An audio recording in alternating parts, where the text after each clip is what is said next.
Bathi angiphakamise isandla kulo msebenzi lona wabaprofita. Bese ngiyabaleka. Thola amabese abantu. Ngiyacela abantu benkosi ningithandazise ngibe nezwi nje elilodwa.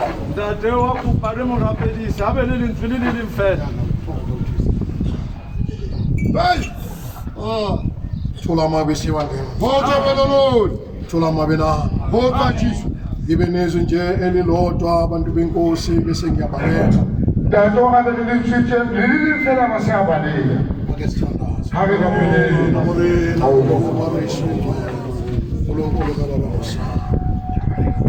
Thola amabese wandleni.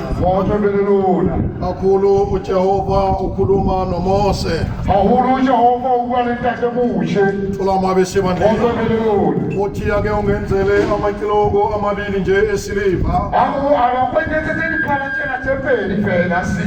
Thola amabena. Thola amabese. Uyiwona enyoshaya umkhosi ngawo nenze inhlangano. Thola amabese wandleni. Thola amabena. Noma izitha ziqhamuka ngapha nangapha kodwa uma kuye wakhala. Thola amabese. Thola amabena. Namhlanjena simi phakathi kwalendlu. Thola amabena. Thola amabese. Ebizwa ngokuthiwa insimbi yabaprofita. Thola amabena. Emamane ivele ngenxa yokuthi umuntu unemali. Thola amabena. Thola amabese. Izwile izolo ebusuku ukuthi ivile kanjani. Thola amabena. Uyabonakala abantu abakwazi ukubamba intambo uma isuka eJerusalem. Thola amabese. Uyamuzwa noma ekhuluma ukuthi intambo lomuntu uyiconnectile endaweni erayi.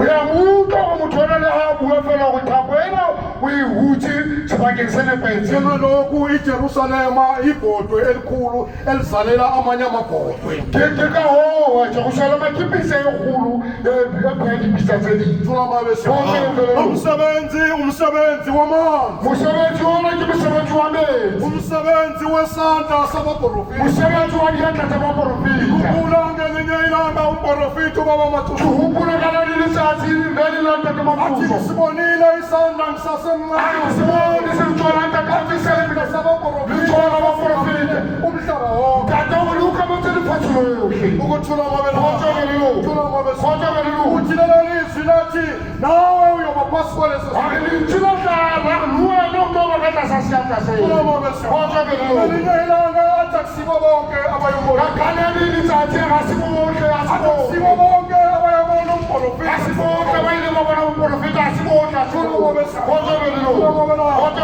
Yebo akusibo bonke bakhona abanye, kepha akusibo bonke abayobona umprofita.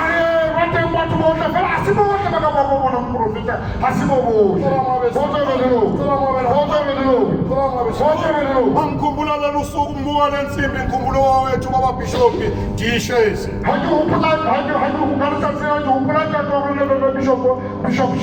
Thola amabese. Athi niyazi ukuthi yini ubaba andinike amanzi kanjena amahle kangaka yini? Athi yini eyenza ukuthi ubaba Mathuso asabe ubaba Masango kanje? Athi abantwaneni bakababa Masango esandleni sikababa Masango. Yena kuphela owenzulwini ubaba Masango ukuthi lo umuntu onjani. Thola amabese. Thola amabena. Siyesahlangana nomuntu osithobile. Osaphila namanje usakhona. Wawethu ubaba Mathuso no. Umuntu obethi noma efika umuntu afike aphakamise into ayibonayo kuleyo ndawo. thola amabesi ayisebenze ngendlela izulu elimlayela ngoba yena waya esikuwini abafani nama thola amabena epho waya esikuwini uthi baba Matsuso uma ekhuluma ngelinye ilanga athi mayofika ubaba Masango ehlele ofisini uthi mayephenduka amehlo akhe angena lapha silandela isidalwa abantu benkosi ebesihamba nasemhlabeni sithi umuntu ngoba simazi ukuthi uzalwa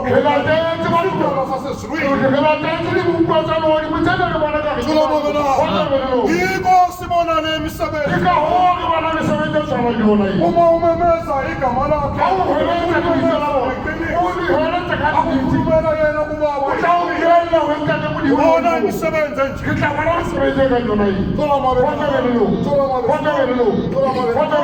namhlanje yena ngiyabonga umuntu uma ngabe egcina isilayezo anikezwe sona asizi kalula isilayezo iba nezinto eziyingqinamba eziyinkinga ezenza ukuthi ivaleke indlela yakho esilayezweni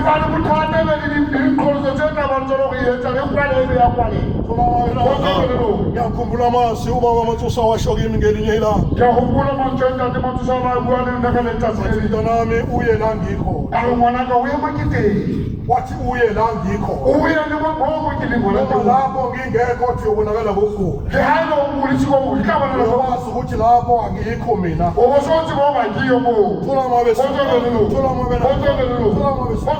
akasho ngenyama abantu benkosi ukuthi ngesiqu uyobe khona usenokuthi kuleyo ndawo bayobe mdosa ngempela ngoba efanelekile kwabo abe khona na kukhona ukuthi ubaba Matsuso kanti uyathawutha wenzela ukuthi abantu bakhona basondele ngoba bathi igama likababa Matsuso liyabizwa lapho kanti inqubo yakhe awiphili batho ba tla lebitso la Ntate Matsuso empa tsamaiso ya hae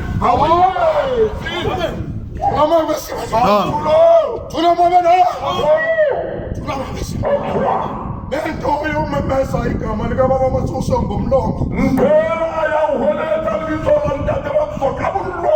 iwusizi abantu benkosi ngoba ubulala abantu abaningi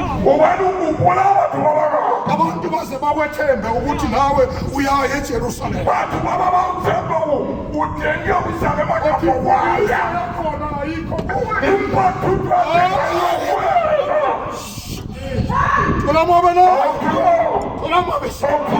kodwa imfundiso ayikho kubo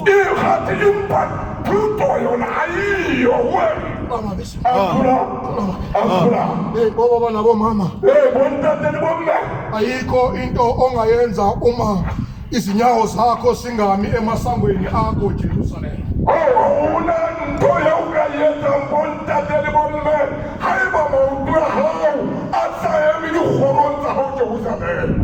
swile umama ukuthi belekethi ukuthi ahambe yakhe ngisawakhiwe isonto abuye ayosho kuthiwa uthi uze wathemba wathi ngizonikezwe imali afika anikeze isibhabhaka samanzi unele abona anzaha igahiya emaema amathe ayahundade Matsuso athembe utafuyathelete anewazukupisa akhumbula ubaba wethu baba Bishop Mthunyana akhumbula Ntate waruna Ntate Bishop Mthunyana uthi ngaye nakubaba ngafike ngathemba ukuthi wathi ubaba uzongisiza inkomo zami zife zonke ngilakaye huntate kathembo yoshe ngiri Ntate utanthuisa ngomzakadishwele kohle uthi ma efika kubaba wathi hayi sizokusiza nomama sizokusiza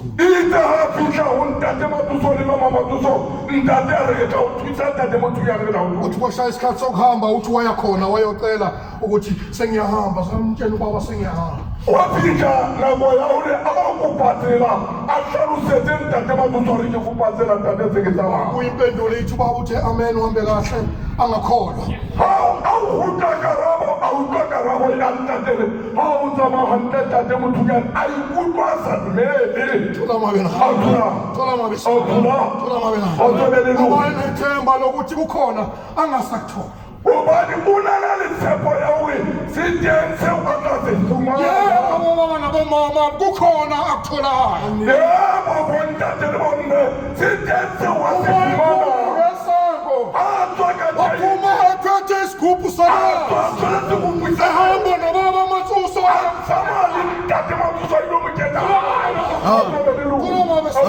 uma efika embeke ekhaya ubaba uyaqala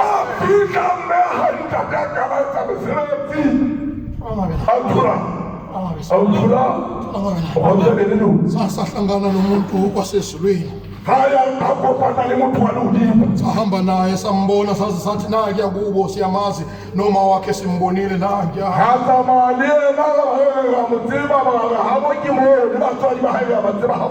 sihamba nesidalwa sasezulwini sehlisiwe sazoba umuntu phakathi kwabantu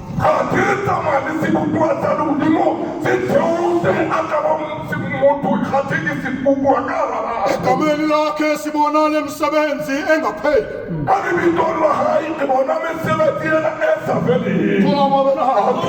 umuntu avele ezulwini uma engavele ezulwini akayenzi into efana nalezulwini akuthobe kwisibhabha kusamanzi ewalanda endaweni efanelekile uthi kuthiwe yebo ngesikhathi esizayo nina kepha nize ningayindawo noma bangaya ngapha nangapha kepha nina nihlala